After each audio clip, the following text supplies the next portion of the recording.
తెలంగాణ ప్రజల తరపున తెలంగాణ ప్రజలు ఎన్నుకున్న ప్రభుత్వంగా మా పార్టీకి ప్రజలు అవకాశం ఇచ్చినారు కాబట్టి వారి తరపున నేను ఈరోజు అడగదలుచు. మొట్టమొదటిది అందులో ప్రజల ఆత్మగౌరవాన్ని దెబ్బతీసే విధంగా ఎందుకు పదే పదే అనవసరపు అసందర్భపు వ్యాఖ్యానాలు చేస్తున్నారు ప్రధానమంత్రి గారు? ఎందుకు విషయం చిమ్ముతున్నారు? పార్లమెంట్ వేదికగానైతేనేమి, బహిరంగ సభలోనైతేనేమి ఆ అవసరం ఏమొచ్చింది? ఎవరి కోసం ఈ పని చేస్తున్నారని మొట్టమొదటి నేను అడుగుతా ఉన్నా. తెలంగాణ అంటేనే గిట్టనట్టు, పగబట్టినట్టు ఎందుకు తెలంగాణ పుట్టుకను ఇవాళ తెలంగాణ అస్తిత్వాన్ని అగౌరవపరుస్తున్నారు? ఎందుకు ఇంకా కూడా పదే పదే ఆ పని చేస్తా ఉన్నారు? ప్రజాస్వామ్యంలో దేవాలయం అంటారు పార్లమెంటుని. ఆ పార్లమెంట్లో ఇప్పటికి ఒకసారి కాదు పలుమార్లు ప్రధానమంత్రి గారు తల్లిని చంపి బిడ్డను వేరు చేసిందనే మాట, ఒక విషపూరితమైన విషం నిండిన మాట, తెలంగాణ ప్రజల ఉద్యమాన్ని, తెలంగాణ ప్రజల త్యాగాన్ని కించపరిచే విధంగా మాట్లాడిన మాట ఏదైతే ఉందో ఇది నిజంగా మా అందరి మనసుకు తీవ్రమైన గాయం చేసిన సందర్భం అని చెప్పి కూడా గౌరవ ప్రధానమంత్రి గారికి నేను విజ్ఞప్తి చేస్తా ఉన్నాను. అమృతకాల సమావేశాలు అన్నారు, కొత్త పార్లమెంట్ అన్నారు, కానీ చిమ్మిందేమో విషం. అమృతకాలం, చిమ్మింది విషం. ఇక ఆ అజ్ఞానం ఏదైతే ఉన్నదో, తల్లిని చంపి బిడ్డను వేరు చేసిందనే అజ్ఞానం, అది అజ్ఞానమే, అంతకంటే ఇంకో మాట లేదు. ఎన్నిసార్లు అంటారండి? ఒకసారి అంటే సమాధానం చెప్పినాం, 2 సార్లు సమాధానం చెప్పినాం, కానీ పదే పదే అదే మాట అనడం నిజంగా కూడా జ్ఞానం ఉన్న వాళ్ళు చేసే పని కాదు, అజ్ఞానులు మాత్రమే చేసే పని. కానీ బాధాకరమైన అనక తప్పడం లేదు, బాధాకరమైన సందర్భం కాబట్టి అనక తప్పడం లేదు. 14 ఏళ్లు దేశాన్ని, అన్ని దేశ రాజకీయ వ్యవస్థను ఒప్పించి మెప్పించి సాధించుకున్న ఈ రాష్ట్రం పట్ల, కేసీఆర్ గారి నాయకత్వం పట్ల మీకు కొంత ఇబ్బంది ఉంటే ఉండవచ్చు, కానీ ఇక్కడి ప్రజల పోరాటాల పట్ల, దశాబ్దాల పోరాటాల పట్ల, జయశంకర్ గారు ఇంకా ఇతర ఎంతో మంది పెద్దల త్యాగాల పట్ల ఎందుకు చిన్న చూపని నేను అడుగుతా ఉన్నాను. ఇవాళ కేవలం తెలంగాణ పుట్టుకొని ప్రశ్నించడం, తెలంగాణ రాష్ట్రాన్ని అవమానించడమే కాదు, కొత్త పార్లమెంట్లో మొదటి రోజు విషయం చిమ్మడమే కాదు, ఇవాళ మీరు విభజన హామీలకు కూడా పాతరేసిన విషయాన్ని మళ్ళొకసారి నేను గుర్తు చేస్తా ఉన్నా. ఈ సందర్భంగా నేను భారతీయ జనతా పార్టీకి మాత్రం ఖచ్చితంగా చెప్తా ఉన్నా, గతంలో 2018లో 14లో ఎట్లా అయితే పుట్టగతులు లేకుండా పోయినారో, మళ్లీ ఒకసారి మీ పార్టీ యొక్క దిక్కుమాలిన వ్యవహారం వల్ల, మీ ప్రధానమంత్రి యొక్క వాచాలత వల్ల మీ పార్టీ మళ్ళొకసారి రాబోయే శాసనసభ ఎన్నికల్లో, పార్లమెంట్ ఎన్నికల్లో అడ్రస్ లేకుండా, పుట్టగతులు లేకుండా తప్పకుండా పోతుంది. తెలంగాణ ప్రజల శాపం మీకు తప్పకుండా తలుగుతుందని చెప్పి నేను విజ్ఞప్తి చేస్తా ఉన్నా. ఎంత దుర్మార్గం అంటే, మొన్ననే దశాబ్ది ఉత్సవాలు జరుపుకున్నాం తెలంగాణలో. అట్లాంటి తెలంగాణలో తెలంగాణ రాష్ట్ర ఏర్పాటు జరిగిన తర్వాత ఇక్కడ ఉత్సవాలే జరగలేదు అంటాడు. ఆదిలాబాద్ నుంచి ఆలంపూర్ దాకా గల్లీ గల్లీలో ప్రతి పల్లెలో ఉత్సవాలు జరిగిన మాట వాస్తవం కాదా? తెలంగాణ ప్రజలు సంబరాలు చేసుకున్న మాట వాస్తవం కాదా? ఇంత దుర్మార్గమైన ప్రధానమంత్రి నాకు తెలిసినంత వరకు ఈ దేశంలో ఇదివరకెన్నడూ లేరు, బహుశా భవిష్యత్తులో కూడా రారు. ప్రధానమంత్రి ఖచ్చితంగా తెలంగాణ ప్రజలకు తన వ్యాఖ్యల పట్ల వివరణ ఇవ్వాలి. ఖచ్చితంగా తెలంగాణ ప్రజలకు ఇన్నిసార్లు తమను అవమానించినందుకు, వారి త్యాగాలను అగౌరవపరిచినందుకు క్షమాపణ చెప్పాలని చెప్పి కూడా నేను ఖచ్చితంగా డిమాండ్ చేస్తా ఉన్నాం మా పార్టీ తరఫున. అదేవిధంగా ప్రధానమంత్రి గారు మరి ఎందుకు ఎంచుకున్నారో, మా మహబూబ్ నగర్ జిల్లాను, మా పాలమూరు జిల్లాను ఎంచుకున్నాడు. మహబూబ్ నగర్ లో నిజానికి కాలు పెట్టే నైతిక హక్కు కూడా లేదు ప్రధానమంత్రి.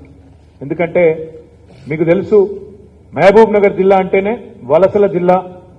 ఒకప్పుడు పాలమూరు లేబర్ అంటే దేశవ్యాప్తంగా ఏ కన్స్ట్రక్షన్ సైట్కి పోయినా అక్కడ పాలమూరు లేబరే ఉంటుందనే ఒక నానుడి.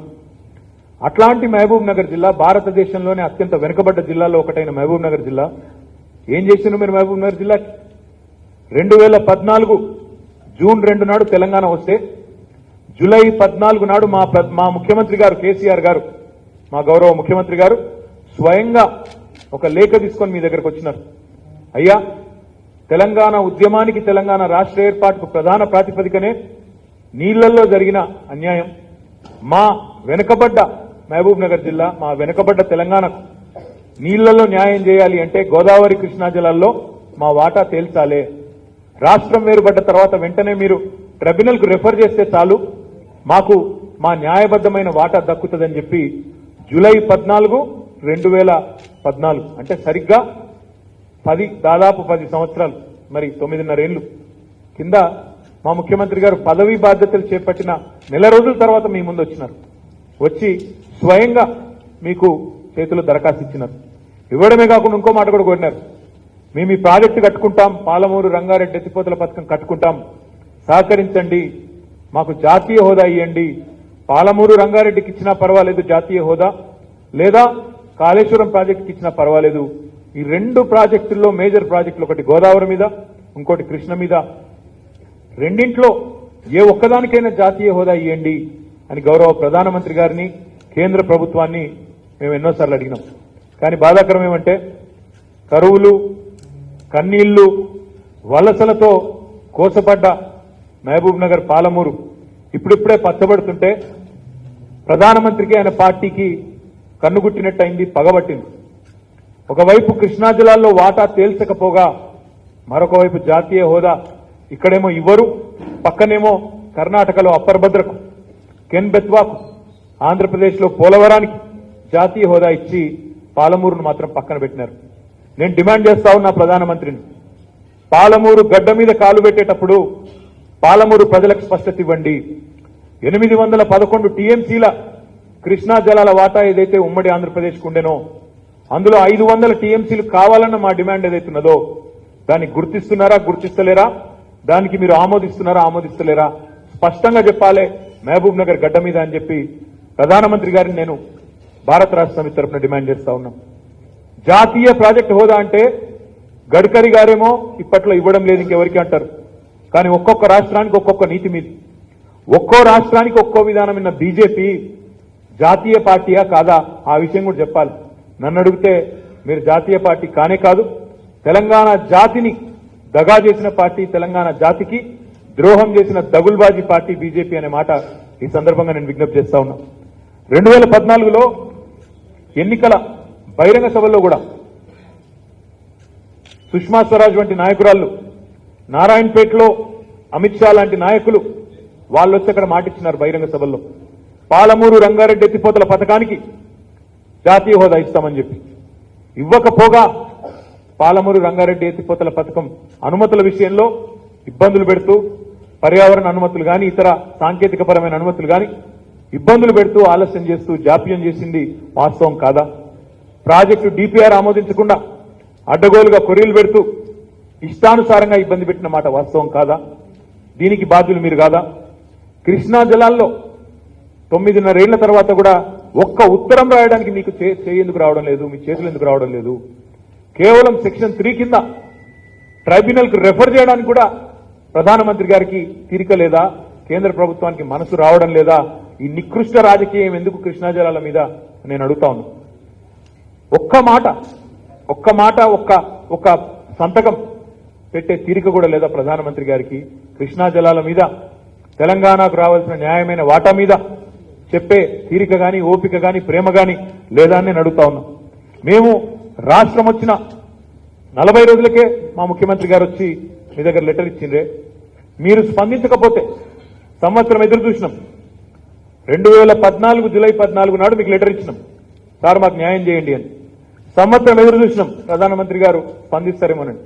స్పందించకపోతే ఆగస్టు 10, 2015 నాడు సుప్రీంకోర్టును తెలంగాణ ప్రభుత్వం ఆశ్రయించింది. సుప్రీంకోర్టుకు పోయి న్యాయ పోరాటం చేస్తే 5 ఏళ్లు ఆ న్యాయ పోరాటం నడుస్తూనే ఉంది. మా ప్రభుత్వం 2వ టర్మ్ కూడా వచ్చిన తర్వాత 2020 అక్టోబర్ 6 నాడు ఎపెక్స్ కౌన్సిల్లో ఆనాడు మా ముఖ్యమంత్రి గారు గట్టిగా నిలదీసినారు కేంద్ర ప్రభుత్వాన్ని, అక్కడున్న జలవనరుల శాఖ మంత్రి షెకావత్ గారిని. ఏమయ్యా ఇదేనా పద్ధతి? మీరే అన్నారు కదా ఉత్తరం రాస్తే చాలు మేము చేస్తాము, రెఫర్ చేస్తామన్నారు, ట్రిబ్యునల్కి చెప్తామన్నారు. ఎందుకు తేల్చట్లేదు? రాష్ట్రం ఏర్పడి 6 ఏళ్లు దాటిపోయినా కూడా ఎందుకు తెలుస్తలేరు కృష్ణా జలాల్లో మా వాటా అంటే? ఆ రోజు షెకావత్ గారు నమ్మబలికినారు, మీరు సుప్రీంకోర్టులో కేసు వేసినారు, విత్డ్రా చేసుకోండి, వెంటనే తెలుస్తామన్నారు. నమ్మినాం, మళ్ళొక్కసారి నమ్మి కేసు ఉపసంహరించుకుంటే అదే దగ, అదే మోసం. కనీసం ఈ రోజు వరకు కనీసం ఒక ఉత్తరం రాసిన పాపాన పోలేదు. ఈ రోజు మేము మళ్ళీ అడుగుతా ఉన్నా, 811 టీఎంసీలు బచావత్ ట్రైబ్యునల్ ఏదైతే ఆనాడు ఉమ్మడి ఏపీ కేటాయించిందో అందులో 575 టీఎంసీలు మాకు దక్కాలనేది మా వాదన. అందులో ఔచిత్యం ఉందా, న్యాయం ఉందా లేదా తేల్చాల్సింది ట్రిబ్యునల్. ఆ ట్రిబ్యునల్కి ఉత్తరం రాయడం మాత్రమే మీ బాధ్యత. అది కూడా చేయకుండా ఈరోజు పాలమూరులో ఎట్లా అడుగు పెడతారు ప్రధానమంత్రి గారు? ఏమన్నా కనీసం నీ పార్టీకి కానీ నీకు కానీ ఇంగితం ఉందని నేను అడుగుతా ఉన్నా. ఈరోజు నిజంగా కూడా మీరు న్యాయం చేయకపోవడం వల్ల ఈరోజు మహబూబ్ నగర్ జిల్లా కానీ, నల్లగొండ జిల్లా కానీ, రంగారెడ్డి జిల్లా కానీ తనకు రావాల్సిన 100 టీఎంసీల నీళ్లను కోల్పోక తప్పని దుస్థితి ఈరోజు ఈ ప్రధానమంత్రి గారి జాప్యం వల్ల, మాకు ప్రాజెక్టులకు అనుమతులు ఇవ్వకపోవడం వల్ల, అనుమతుల్లో అడ్డుపులు వేయడం వల్ల ఈ ఇబ్బంది కలుగుతా ఉంది. అందుకే పాలమూరు ప్రజల తరపున, పౌరుషానికి ప్రతీక అయిన పాలమూరు బిడ్డల తరపున ఈరోజు బ్రహ్మాండమైన వ్యవసాయానికి ఈరోజు చిరునామాగా మారుతున్న పాలమూరు ప్రజల తరపున నేను అడుగుతా ఉన్నా. ఓట్ల వేట కోసం మీరు వస్తున్నారు మాకు తెలుసు, కానీ ఓట్లు కావాలంటే కూడా చేసిన 4 మంచి పనులు చెప్పాలి, చెప్పే సత్తా ఉండాలి ప్రధానమంత్రికి. అందుకే అడుగుతా ఉన్నా, ఇప్పుడైనా పాప పరిహారం చేసుకోండి. ఈ 9.5 ఏళ్ల తర్వాత అయినా పాప పరిహారం చేసుకొని ఆ ప్రక్షాళన కోసమైనా సరే మీరు వెంటనే ఈరోజు స్పందించి ముందుకు వచ్చి పాలమూరు ప్రాజెక్టుకు జాతీయ హోదా ఇయ్యాలి. ఖాళీ చేతులతో రావడం, ఖాళీ చేతులతో పోవడం మీకు అలవాటే. మీరు అమరావతికి వస్తే మేము ఏమేమో తెస్తారేమో అనుకున్నాం అన్నాడు. ఒక తట్టెడు మట్టి, ఒక లొట్టెడు నీళ్లు తీసుకొని వచ్చినారు. మీరు మీ సంగతి దేశ ప్రజలకు అర్థమైంది. మీతో పెట్టుకుంటే మిగిలేదు గదే అని తెలుసు. అందుకే ఈరోజు తెలంగాణ ప్రజలు ఎప్పుడో నిర్ణయించుకున్నారు, ప్రధానమంత్రి గారు మీరు వచ్చి ఎన్ని ఊదరగొట్టే ఉపన్యాసాలు ఇచ్చినా, ఎంత వగల ప్రేమలు వలకబోసినా మిమ్మల్ని మీ పార్టీని నమ్మరు. ఖాళీ చేతులతో వస్తారు, ఖాళీ చేతులతో పోతారని మీకు తెలుసు, మాకు తెలుసు. అందుకే ప్రజలు కూడా రేపు ఓట్ల డబ్బాల్లో కూడా మీకు ఖాళీ డబ్బాలే వస్తాయి తప్ప మళ్ళీ డిపాజిట్లు 108 డిపాజిట్లు లాస్ట్ టైం గల్లంతైనాయి. ఈసారి కూడా మీకు ఖచ్చితంగా 110 డిపాజిట్లు గల్లంతు కావడం ఖాయమనే మాట కూడా చెబుతూ, ఈసారైనా ప్రధానమంత్రి గారు స్పందిస్తారని, 9.5 ఏళ్ల తర్వాతనైనా పాప పరిహారం చేసుకుంటారని, ఆ ప్రక్షాళనలో భాగంగా మరి వారు జాతీయ ప్రాజెక్టు హోదా ప్రకటించి మాకు రావాల్సిన 811 టీఎంసీలో మాకు న్యాయంగా రావాల్సిన వాటాన్ని మేము అడుగుతున్న 575 టీఎంసీలు ఇవ్వాలని చెప్పి కూడా భారత రాష్ట్ర సమితి తరఫున డిమాండ్ చేస్తూ మరి ప్రధానమంత్రి గారు తప్పకుండా స్పందించాలి, ఇక్కడున్న బీజేపీ నాయకులు కూడా స్పందించాలని చెప్పి కూడా కోరుతూ ధన్యవాదాలు, నమస్కారం. అంటే ఇప్పుడు మేము మా పార్టీ తరఫున, మా ప్రభుత్వం తరఫున ఇద్దరు గౌరవనీయులైన మా నాయకులు ఎవరైతే రాష్ట్ర స్థాయిలో, జాతీయ స్థాయిలో వివిధ ప్రజా ఉద్యమాల్లో పాల్గొన్నారో వారిని మా కేబినెట్ నామినేట్ చేసింది. శ్రవణ్ గారు, డాక్టర్ శ్రవణ్ దాసోజు చదువుకున్న వ్యక్తి, ప్రొఫెసరు. ఆయన ప్రజా ఉద్యమాల్లో, తెలంగాణ ఉద్యమంతో సహా అన్ని ఉద్యమాల్లో పాల్గొన్న వ్యక్తి. అట్లాంటి వ్యక్తి ఒక ప్రొఫెసరు చక్కగా గ్యారంటీ, ఇంకా మాకైతేమో అనుమానం లేకుండే, మేడంకు మా మీద ఎంత కోపం ఉన్నా ఆయన మీద ఉండదు, ఎందుకంటే మంచివాడు కాబట్టి తప్పకుండా ఆమోదిస్తారు అనుకున్నాం. ఇక మా సత్యనారాయణ గారు తెలుసు మీకు, ఒక ట్రైబల్ కమ్యూనిటీకి సంబంధించి, ఎరుకల కమ్యూనిటీకి సంబంధించి ట్రేడ్ యూనియన్ నాయకుడిగా జాతీయ స్థాయిలో పనిచేసిన వ్యక్తి. ఆయన ఏమి రాష్ట్ర స్థాయిలో పనిచేసిన వ్యక్తి కాదు. గతంలో ఒక జనరల్ నియోజకవర్గం నుంచి ఆ ప్రాంతంలో సంగారెడ్డి నియోజకవర్గంలో సేవ చేసింది కాబట్టి, ఒక జనరల్ నియోజకవర్గం నుంచి ఒక ఎస్టీ అభ్యర్థి అయినప్పటికీ జనరల్ నియోజకవర్గం నుంచి అక్కడ ట్రేడ్ యూనియన్లో చేసిన సేవలకు అనుగుణంగా అక్కడ ప్రజలు గెలిపించినారు. ఈ ఇద్దరి నేపథ్యం కనుక చూసి నిజంగా కూడా ఆవిడ ఆలోచించి ఉంటే, సరిగ్గా మనసుతో ఆలోచించి ఉంటే నిర్ణయం ఇట్లా రాకపోతుంది. దురదృష్టం ఏంటంటే ఈరోజు అటు పైన మోడీ గారు అప్రజాస్వామికంగానే ఉన్నారు. మోడీ గారు ఏజెంట్లు దేశంలో ఉన్న వాళ్ళందరూ, గవర్నర్లు అందరూ కూడా అంతే అప్రజాస్వామికంగా, ప్రజాస్వామ్యాన్ని తుంగలో దొక్కే విధంగా వ్యవహారం చేస్తా ఉన్నారు. ఇంకా సిగ్గుచేట ఎక్కడ అనిపిస్తుందంటే, అవన్నారు నిన్న రాజకీయాల్లో ఉన్న వాళ్ళను ఇట్లాంటి పదవుల్లోకి తీసుకురాకూడదు, ఇది కరెక్ట్ కాదని ఒక ఉత్తరం కూడా రాసింది. అంతకంటే హాస్యాస్పదమైన మాట ఇంకోటి లేనేలేదు. ఆమె నిన్నగాక మొన్నటిదాకా ఆమె రాజకీయ నాయకురాలు, బీజేపీ ప్రెసిడెంట్ ఆఫ్ తమిళనాడు. సరిగ్గా గవర్నర్ అయ్యే కంటే ఒక రోజు ముందు కూడా ఆమె బీజేపీ స్టేట్ ప్రెసిడెంట్. మరి సర్కారియా కమిషన్ స్పష్టంగా చెప్తోంది, యాక్టివ్ పాలిటిక్స్ లో ఉన్న వాళ్ళు రాకూడదు, గవర్నర్లు కాకూడదని. So I'm asking you and asking the governor through the media, వీళ్ళిద్దరిని అన్ఫిట్ అన్నారు, మీరు అన్ఫిట్ అనే మాట వాడినారు. ఎవరు unfit?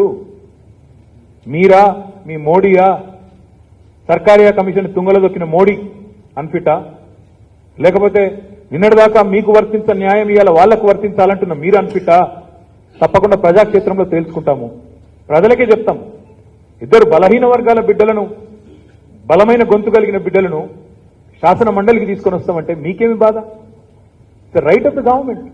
Who we nominate is our right. మంచి వాళ్ళ కాదా మీరు విచారించండి.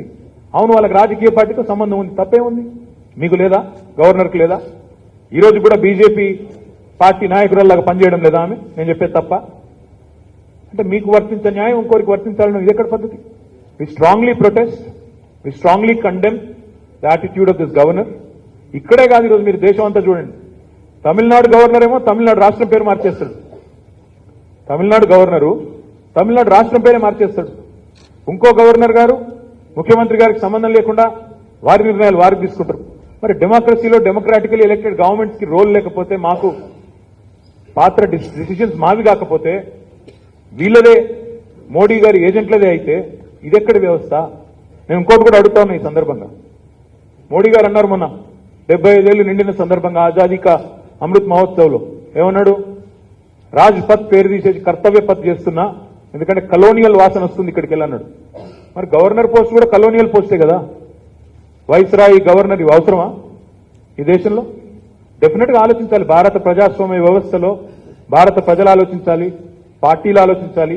గవర్నర్ వ్యవస్థను అడ్డుపెట్టుకుని ప్రజాస్వామ్యబద్ధంగా ఎన్నుకున్న పార్టీలను, ప్రభుత్వాలను అప్రతిష్ట పాలు చేయాలి. ఇంకా ఒక దారుణం చెప్తాను మీకు నేను. మరి జ్యోతిరాదిత్య సింధియా గారు, రంజన్ గగోయ్ గారు, వాళ్ళిద్దరు నామినేటెడ్ టు రాజ్యసభ. జ్యోతిరాదిత్య సింధియా అక్కడ కాంగ్రెస్కి వెళ్లి బీజేపీలో చేరుతాడు. వెంటనే ప్రెసిడెంట్ గారు నామినేట్ చేస్తారు రాజ్యసభకి. అదేవిధంగా అటు సైడ్ ఈయన పేరు బ్రజ్ క్షేత్ర ప్రెసిడెంట్ ఆఫ్ ఎక్కడ ప్రెసిడెంట్ ఈయన? ఉత్తరప్రదేశ్ ఎక్కడో ఆడదికి ఎక్కడో ఆడ బీజేపీ ప్రెసిడెంట్. ఆయన ఎమ్మెల్సీగా అక్కడ గవర్నర్ గారు నామినేట్ చేసినారు. మీకు ఇంకో మొత్తం ఎగ్జాంపుల్స్ ఇస్తాను నేను. ఇక్కడనేమో ఇది ఎక్కడ రామ్ సూరత్ రాజ్బర్ ఈయన పేరు. ఆయన బీజేపీ ఆయన కూడా అక్కడ గవర్నర్ గారు నామినేట్ చేసి ఎమ్మెల్సీ చేస్తారు. రాజ్బర్ కరెక్ట్ గా బీజేపీ ఎమ్మెల్యేగా పోటీ చేసిండు 2022లో. ఇప్పుడు నేను చెప్పిన రాజ్బర్ ఆయన పేరేందో 2022లో పోటీ చేసిండు. 23లో గవర్నర్ గారు అక్కడ ఆ రాష్ట్ర గవర్నర్ గారు ఎమ్మెల్సీగా నామినేట్ చేస్తారు. ఈయన పేరు సాకేత్ మిశ్రా. ఏప్రిల్ 2023 ఇది. ఆయన బీజేపీ లీడర్. ఆయనను అక్కడ గవర్నర్ గారు నామినేట్ చేస్తారు. ఇదే సాకేత్ మిశ్రా గారు యోగి ఆదిత్యనాథ్ గారు తానా అంటే ఈయన తందానా అంటాడు, బీజేపీ నాయకుడు. ఈయన కూడా అక్కడ ఎమ్మెల్సీగా నామినేట్ అయ్యారు. తర్వాత ఇక్కడ ఈయన పేరు లాల్జీ నిర్మల్, బీజేపీ ఎస్సీ మోర్చా అధ్యక్షుడు. ఆయన బీజేపీ ఎస్సీ మోర్చా అధ్యక్షుడు. ఆయన ఓకే అట, ఆయన కూడా ఫిట్ అట, కానీ మా వాళ్ళు అన్ఫిట్ అట. ఈయన పేరు Hansraj, BJP Varanasi president, BJP యొక్క వారణాసి ప్రెసిడెంట్. ఈయన మోడీ గారి కాన్స్టిట్యున్సీ వారణాసిలో బీజేపీ ప్రెసిడెంట్. ఆయన ఫిట్, మా వాళ్ళు తెలంగాణ ఉద్యమంలో పాల్గొన్న వాళ్ళు మాత్రం అన్ఫిట్. హెచ్పి సుదామ్ దాస్, ఈయన కాంగ్రెస్ ఓడు, కేపీసీసీ క్యాంపెయిన్ కమిటీ. ఈయన మొన్ననే అక్కడ ఎమ్మెల్సీ అయింది. కాంగ్రెస్ ఆయన క్యాంపెయిన్ కమిటీ చైర్మన్ ఏదో, ఆయన కూడా మొన్ననే అక్కడ ఎమ్మెల్సీ అయిండు, అది కూడా గవర్నర్ నామినేషన్. ఈయన అదే సేమ్ ఎమ్మెల్సీ అయింది మొన్ననే ఆగస్టు 23లో, మొన్న ఒక నెల కింద ఆయన అయినాడు. తర్వాత సీతారాం అని చెప్పేసి కర్ణాటక లెజిస్లేటివ్ కౌన్సిల్ కి మొన్ననే నామినేట్ అయినారు ఆగస్ట్ 2023లో గవర్నర్ గారి ద్వారా. ఇక్కడ కూడా active worker, active leader of Congress. కర్ణాటకలో మంత్రి గారు, ఆమె పేరు ఉమాశ్రీ మేడం. మొన్ననే ఇదివరకు కాంగ్రెస్ లో మంత్రి, ఆమె మొన్ననే గవర్నర్ గారు నామినేట్ చేసినారు, ఆమె మంత్రిగా ఉన్నారు ఇప్పుడు కర్ణాటకలో. అంటే జాతీయ పార్టీలుగా చెప్పుకునే రెండు పార్టీలకేమో ఒక నీతి. కాంగ్రెస్ బీజేపీ మంచిగా పరస్పరం సహకరించుకుంటారు కర్ణాటకలో. కాంగ్రెస్ వాళ్లను సాఫీగా ఎమ్మెల్సీలుగా నామినేట్ చేయడంలో బీజేపీ గవర్నర్ గారు అక్కడ సహకరిస్తారు. వేరే చోట్లనేమో బీజేపీ గవర్నరు, బీజేపీ పార్టీ అంతా మాట్లాడుకుని అక్కడ కూడా ఉత్తరప్రదేశ్ లో ఇంకొకడ నిన్న ఎలక్షన్ లో పోటీ చేసిన వాళ్ళకు కూడా ఈ రోజు నామినేట్ చేస్తారు. తెలంగాణ కాడికి వచ్చే వరకు మాత్రం ప్రజా ఉద్యమంలో పాల్గొన్న డాక్టర్ శ్రవణ్ గారు అనర్హుడు, ట్రేడ్ యూనియన్లలో పాల్గొన్న మా సత్యనారాయణ గారు అనర్హుడు. ఎవరు అన్ఫిట్, ఎవరు ఫిట్ అనేది ప్రజలు తెలుసాలని చెప్పి నేను కోరుతాను.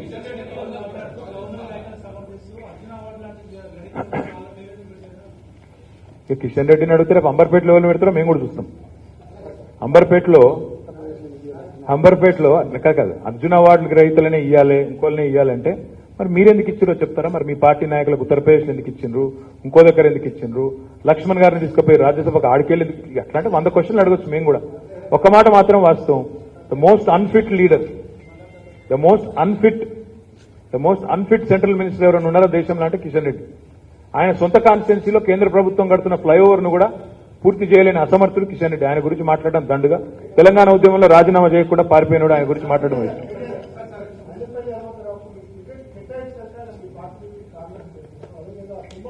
బ్రదర్, ఇదిగో రాజకీయాల్లో ముఖ్యంగా ఎన్నికలు వచ్చిన తర్వాత ఒక్కొక్కరికి ఒక్కొక్క ఆస్పిరేషన్ ఉంటుంది. కొంతమంది వస్తారు, కొంతమంది పోతారు. రేపు కాంగ్రెస్ వాళ్ళు మా దాంట్లో కొంతమంది వస్తారు. అప్పుడు కూడా ఇదే మాట్లాడతారా మీరు? వస్తారు, ఇక వచ్చేటోళ్ళు వస్తారు, పోయేటోళ్ళు పోతారు. ఎలక్షన్ సీజన్ లో కొంతమంది వస్తారు, కొంతమంది పోతారు. అది పెద్ద ఇష్యూగా. ప్రస్తుతం అయితే మీతోనే పోటీ పడుతున్నాం. ఎవరు ప్రశ్నలు అడుగుతున్నారో మాకే అర్థం. రాహుల్ గారు, మీరు మమ్మల్ని కూడా టార్గెట్ చేస్తే ఎట్లా? మీరు జనరల్గా సీఎం ప్రెస్ మీట్ లో సార్, మీరు మమ్మల్ని ఎందుకు టార్గెట్ చేస్తున్నారు? మీరు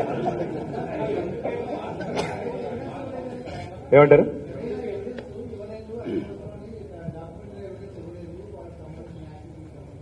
డాక్యుమెంటరీ ఎవిడెన్స్ ఇస్తాం, మళ్ళీ పంపుతాం. ఏముంది సరిగా మీకు తెలియదు ఏముంది అంటే, మనసుంటే మార్గం ఉంటుంది సార్.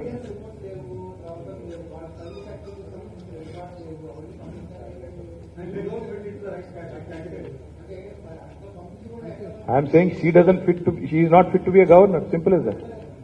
బీజేపీ లీడరు ఒక నిమిషం బీజేపీ లీడరు సర్కారియా కమిషన్ సిఫారసులను తుంగలో దక్కి ఇక్కడికి వచ్చి గవర్నర్ గా కూర్చున్న వ్యక్తి బీజేపీ లీడర్ గానే బిహేవ్ చేస్తారు కదా. సో ఐఎమ్ సేయింగ్ అసలు ఈ పోస్ట్ కరెక్టా ఈ దేశానికి? వైస్రాయ్లు, గవర్నర్లు, మోడీ గారు కూడా ఆయన ప్రధానమంత్రి పేరు మార్చుకుని వైస్రాయ్ అని పెట్టుకుంటే బాగుంటుంది. ఎందుకు ఈ బాధ అంతా? ఎక్కడ ఫిట్, ఎక్కడ అన్ఫిట్, ఎవరు ఇంటెలిజెంట్, ఎవరు not intelligent, what is this?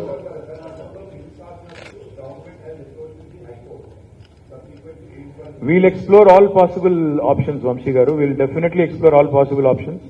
Because typically, the way democracy functions is, government has to have the say. Because effectively, when in a democracy, it's for the people, by the people, to the people. So, తప్పకుండా ప్రజాస్వామ్యబద్ధంగా ఎన్నుకోబడ్డ ప్రభుత్వం, ముఖ్యంగా cabinet ఎవరినైనా nominate చేస్తే తప్పకుండా అన్ని ఆలోచించే చేస్తాం. అంతేగాని ఆలోచించకుండా అసమగ్రంగా చేయం కదా. ఇద్దరికి కూడా క్రెడిబుల్ నాయకులు, బలహీన వర్గాలకు సంబంధించిన నాయకులు, ప్రజా జీవితంతో దశాబ్దాల పాటు అనుబంధం ఉన్న నాయకులు, వారిని నామినేట్ చేయడం కరెక్ట్ అని చెప్పి కేబినెట్ భావించింది. ఆవిడ తప్పు అని వారికి పైనుంచి ఆదేశాలు వచ్చినాయి, ఆవిడ ఏదో రాసి పంపినారు. We'll explore all possible options and what to do. Yes స్వస్తిగా ఏమంటారు? ఈ పగబట్టినట్రా ఆయన మొత్తం తెలంగాణ మీద పగబట్టిండు బ్రదర్. పాప మా వాళ్ళిద్దరి మీద ఎందుకు, ఆయన తెలంగాణ రాష్ట్రం మీద పగబట్టిండు. See we are the best performing state in India. We are the best performing state in India today. Highest per capital income. అటు రాహుల్ గాంధీకి మాట రాదు, ఇటు మోడీకి మాట రాదు. ఎందుకయ్యా మీ పరిపాలనలో ఉన్న ఏ రాష్ట్రం కూడా తలసరి ఆదాయంలో అత్యధికం సాధించలేదంటే అది మాత్రం చెప్పే తెలివి లేదు. కానీ పెంచిన ఈ తలసరి ఆదాయాన్ని మాత్రం ఇష్టం వచ్చినట్టు పంచుతామని చెప్పి అడ్డగోలు వాగ్దానాలు ఇవ్వడంలో మాత్రం ఫస్ట్ ఉన్నారు.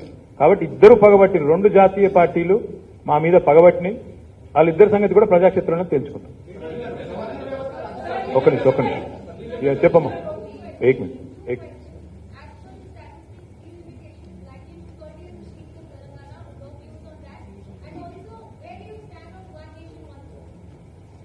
Where do we stand on one nation, one poll? I told you last time itself, it's an election gimmick of Prime Minister Modi. He's a master of attention diversion politics. That's what he is. Unfortunately, he's delivered diddly squat for this country. The last 9 years of him being the Prime Minister, he's heralded, the lowest value of rupee, highest inflation ever in independent India, highest unemployment rate ever in independent India, and most importantly, I think he's failed miserably on all the promises he's made to the people of India. He had promised, let me remind you, that by 2022, India will be a 5 trillion economy. He has promised a house for every poor in the country by 2022. He had promised that 2 crore jobs will be delivered per year. He had promised that bullet trains will be running by 2022. He had promised that every house will have a portable drinking water connection. Has Modi delivered any one of these? Remember, he had even said कि American लोग line में लग जाएंगे visa लेने India को, but आज Indian citizenship छोड़ के कई लोग बाहर जा रहे हैं. The point is, Prime Minister Modi has been the most inefficient, inept, incompetent Prime Minister of independent India, and probably the most corrupt. So therefore, in order to divert the attention of the people, he will resort to all kind of gimmicks, and 100% one nation, one election is a poll gimmick. If he is sincere, if he is serious, the special session was convened, he could have brought the bill. Unfortunately, Amrit Kal ka jo meeting tha, usme to kuch hua hi nahi. So, what I believe honestly is that it is an attention diverting gimmick. That's one. What was your second question? See, Government of India in 1970s and 60s have campaigned vociferously that India needs to curb its population growth, otherwise we'll end up, in a really, really bad state. Now we talk about demographic dividend. Back then, demography and population was considered a disaster. The excess population was considered a disaster. Family planning was introduced in India. Extensive campaigns were launched right from the Prime Minister level. The southern states of India, which have performed well on the family planning norms, family planning parameters, and have controlled population in comparison with the rest of India, because of the advice given by Government of India, are today the sufferers, today the victims. Today we are told that jitna janta, jitna abadi, utna haq. ये कहाँ की रीत है? अगर आज हमारी आवाज अगर दबाया जाएगा, if you think you can suppress our voices, our representation in the parliament because of this delimitation and because of this population parameter that they are taking, then I can promise you that you will see a sudden uprise. Because this is unfair. This is extremely unjust. Because it was Government of India that propagated. It was Government of India that wanted Indians to control, their population. Now, anybody, any state that has actually done well as per the advice of Government of India will now be penalized. And it's even more horrible, what's even more atrocious, if you ask me, is two states, Uttar Pradesh and Bihar, together after delimitation, will have more number of parliament members than the entire southern India. How is this fair in a country like India? So therefore, cutting across political lines, you will see the southern political parties, the people of South India, voicing their concern, and I hope Delhi is listening, I hope Delhi is taking cognizance, because wisdom needs to prevail. We are all proud Indians. We are very, very proud Indian citizens. And South is the largest contributor to India's economy. 19% of the population is contributing nearly 35% of India's GDP. So therefore, I think we need to certainly have our voices be heard. Our representation cannot come down in any form, and we'll certainly, lead this, lead this discussion and see where it goes.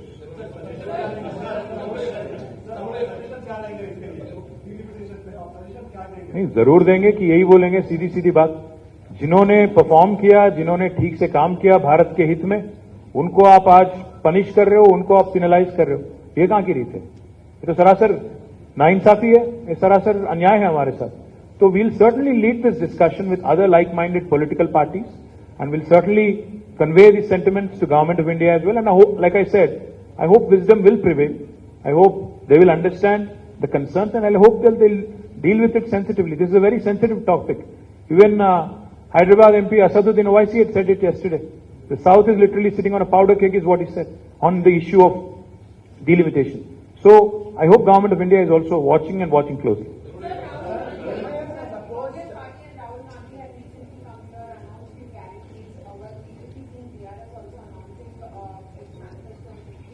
See, we are a performing government. We have performed extremely well on social welfare measures. And I'm very confident that our leader, being the compassionate leader that he is, will certainly do much more than what any party in India has done in the last 7 decades. We have done exceedingly well on the welfare front in the last 1 decade. And I'm very confident that no matter what they would like to, propagate, the people of Telangana know for a fact that KCR is a leader who delivers on humanitarian aspects. KCR is a leader who's done exceedingly well when it comes to taking care of the poor, and we will continue to do what we have done best. My question was, Congress says that they are very much confident of coming to power in Telangana. और क्या बोलेंगे यार, मैं ये थोड़ी बोलेगा कि हम हारेंगे जरूर. बट आपको याद शायद नहीं होगा, आपको शायद ये याद नहीं होगा, कल मैंने देखा कि राहुल गांधी कहीं बात कर रहे थे. उन्होंने कहा कि हम छत्तीसगढ़ में तो बराबर आ रहे हैं, प्रोबेबली तेलंगाना में आएंगे. उनको खुद विश्वास नहीं, तो मैं क्या बोलूं उनके पार्टी पे और उनके पार्टी के लीडरों पे. यार उनको छोड़िए, उनके क्या बात करें. एनीथिंग एल्स और can we conclude? Yes sir.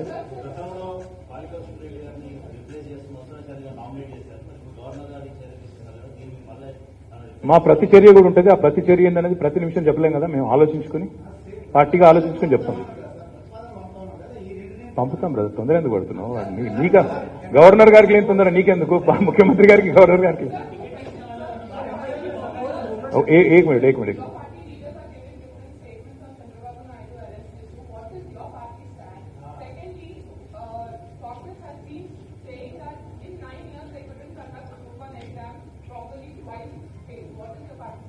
The first thing is, see, what is happening with respect to Sri Chandrababu Naidu Garu is primarily a political issue confined to Andhra Pradesh. It is a battle of wits between the two political parties in Andhra Pradesh, which has no consequence or which has no effect on Telangana or its people. So, most certainly our stand is very simple. It's a political issue confined to another state. What happens in Karnataka, what happens in Tamil Nadu, what happens in Andhra Pradesh, what happens in Chhattisgarh is of no consequence here. Agar कोई आके यहाँ पे नौटंकी करना चाहे, I would only say बेगाना शादी में अब्दुल्ला दीवाना. ఏం సంబంధం ఇక్కడ మాకు? తెలంగాణ రాజకీయాలకి ఆంధ్రప్రదేశ్లో జరిగే రాజకీయాలకి ఏం సంబంధం అండి? చంద్రబాబు నాయుడు గారు అరెస్ట్ అయింది ఆంధ్రప్రదేశ్లో. ర్యాలీలు ధర్నాలు చేయదలుచుకుంటే నిర్మోహమాటంగా ఆంధ్రాలో చేయండి. ఎవరొద్దంటున్నారు మిమ్మల్ని? హైదరాబాద్లో ర్యాలీలు చేసి, హైదరాబాద్లో ర్యాలీలు తీసి మీరు ఆగండి తొందర ఎందుకు పడుతున్నావా? ఆగు బ్రదర్. మీరు ర్యాలీలు తీస్తారు మొదలు, ఇక్కడ రాజకీయ ర్యాలీ ఒకరు తీస్తారు, తెల్లారు ఇంకోళ్ళు తీస్తారు పోటీ ర్యాలీ. మరి మేమేం చేయాలా? అంటే పక్కింట్లో పంచాయతీ కూడా ఇక్కడ తీర్చుకుంటారా, తేల్చుకుంటారా? ఇది ఎక్కడ పద్ధతి? నేనేమంటున్నా అంటే చేల్చుకోండి. ఆంధ్రప్రదేశ్లో ఒకరితో ఒకరు తలపడండి. రాజమండ్రిలో భూమి దద్దరిల్లిపోయి ర్యాలీలు తీయండి, మీరు తీయండి, వాళ్ళు తీయండి. మాకేం బాధ మధ్యలో? ఇదేం వాళ్ళ పంచాయతీ వచ్చి ఇక్కడ హైదరాబాద్ లో కొట్లాడతామంటే, మరి మేము ఇక్కడ ప్రభుత్వం నడుపుతున్నాము, శాంతి భద్రతల సమస్య తలెత్తితే సహజంగా ఇక్కడ ప్రభుత్వానికి బాధ్యత ఉంటుంది కదా. అటువంటిప్పుడు అట్లా అలవ్ చేస్తాము? వాళ్ళు ఒకరు ముందు వస్తారు, నెక్స్ట్ ఇంకొక ఆయన ర్యాలీ అంటాడు. ఇక వాళ్ళ ఘర్షణలకు ఇది వేదిక కావాలా? విజయవాడ లేదా, అమరావతి లేదా, రాజమండ్రి లేదా, కర్నూలు లేదా, అక్కడ చేయండి. వద్దంటున్నారు ఎవరైనా? అక్కడ చేయకుండా ఇక్కడ వచ్చి రాద్ధాంతం చేయడం, రాజకీయం చేయడం ఏంటంటే నాకు అర్థం కాదు. ఇంకోటి, ఇది అచ్చంగా రెండు రాజకీయ పార్టీల తగాదా. అక్కడ ఆ పార్టీలకు ఇక్కడ స్థానం లేదు, ఉనికి లేదు. ఇక్కడ ఎందుకు మరి నాకు అర్థం కాదు. అల్టిమేట్ గా ఒకటే బాస్ చెప్పేది నేను, అల్టిమేట్ గా ఒకటే, issues like these sensitive issue అన్నప్పుడు సెన్సిటివ్ గా హ్యాండిల్ చేయాలి.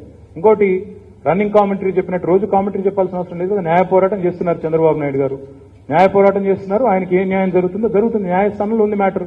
The matter is sub judice. Why this exuberance? ఆడు మ్యాటర్ సబ్జుడిస్ ఉంది, ఎవరు పడితే వాళ్ళు రోడ్డు మీదకి వచ్చి కామెంటరీ చేస్తా, అది కూడా తప్పే కదా. It is under examination. మాకు I'm friends with Lokesh, I'm friends with Jagan, I'm friends with Pawan Kalyan also. నాకు అందరూ దోస్తులే. నాకు ఆంధ్రాలో నాకేం తగాదాలు లేవు. అక్కడ నాకు ఇప్పటికిప్పుడు పోయి యుద్ధాలు చేయాల్సిన అవసరం లేదు. వాళ్ళకు కూడా ఇక్కడేం లేవు కదా స్టేక్స్. అట్లాంటప్పుడు లేనిపోని పంచాయతీలు ఎందుకు పెడుతున్నారు? మాకు మేము చక్కగా ఉన్నాం. ఇవాళ హైదరాబాద్ లో ఏ ప్రాంతం వాళ్ళైనా, ఆంధ్ర అయినా, రాయలసీమ అయినా, కేరళ అయినా, పంజాబ్ అయినా, అందరూ కలిసిమెలిసి ఉన్నాం. ఇక్కడ లేని పంచాయతీలు ఎందుకు పెట్టాలా? రెండు రాజకీయ పార్టీలు, ప్రజలు బాగున్నారు. ఆంధ్ర ప్రజలు ఇక్కడ ఉన్న వాళ్ళు సుభిక్షంగా ఉన్నారు, సంతోషంగా ఉన్నారు, 10 ఏళ్ల నుంచి సుఖంగా ఉన్నారు. వాళ్ళని ఇబ్బంది పెట్టడం ఎందుకు ఇక్కడికి వచ్చి మీరు? వాళ్ళలో లేని వైషమ్యాలు లేపి, లేని రాజకీయ కక్షా కార్పణ్యాలు లేపి, అది మాకు చుట్టి లేదా ఇంకొకరికి చుట్టి దాని నుంచి ఇంకేదో సాధిద్దాం అనుకుంటే అది ఎట్లా కరెక్ట్ అవుతుందండి? తప్పు కదా. నాకు లోకేష్ గారు ఫోన్ చేసి అడిగారు, ర్యాలీలు పర్మిషన్ ఎందుకు ఇవ్వట్లేదు అంటే వేరే ఒక ఫ్రెండ్ ద్వారా మాట్లాడారు. నేను అదే చెప్పాను, బ్రదర్ ఇవాళ మీరు చేస్తారు, రేపు ఇంకొకరు చేస్తారు మీకు పోటీగా. మరి ఇక్కడ హైదరాబాద్ లో శాంతి భద్రతలు ఏమవ్వాలా? అది కూడా ఐటీ కారిడార్ లో తెలంగాణ ఉద్యమంలో కూడా ర్యాలీ కాలేదు, గుర్తెచ్చుకోండి మీరు. అప్పుడు కూడా అప్పటి ప్రభుత్వాలు అలౌ చేయలేదు. ఎందుకంటే ఐటీ యాక్టివిటీ దెబ్బతినకూడదు, ఆ ప్రాంతంలో వాతావరణం దెబ్బతినకూడదని మేము ప్రయత్నం చేస్తుంటే హైదరాబాద్ సుభిక్షంగా ఉండాలి, శాంతంగా ఉండాలి. ఇవాళ ఎంతో మంది, వేలాది మంది ఆంధ్ర సోదరులు ఇక్కడికి వచ్చి పెట్టుబడులు పెడుతున్నారు. మరి వాళ్ళ పెట్టుబడులు కానీ, వాళ్ళ భవిష్యత్తు కానీ, ఇక్కడ వాళ్ళకు వస్తున్న రిటర్న్స్ కానీ అవన్నీ బాగుండాలంటే హైదరాబాద్ లో లా అండ్ ఆర్డర్ ఎఫెక్టివ్గా ఉండాలి అంటే ఆ రాజకీయ గొడవల్లో మేము తల దూర్చకూడదు. మేము అందుకే ఒక స్టాండ్ తీసుకున్నాం.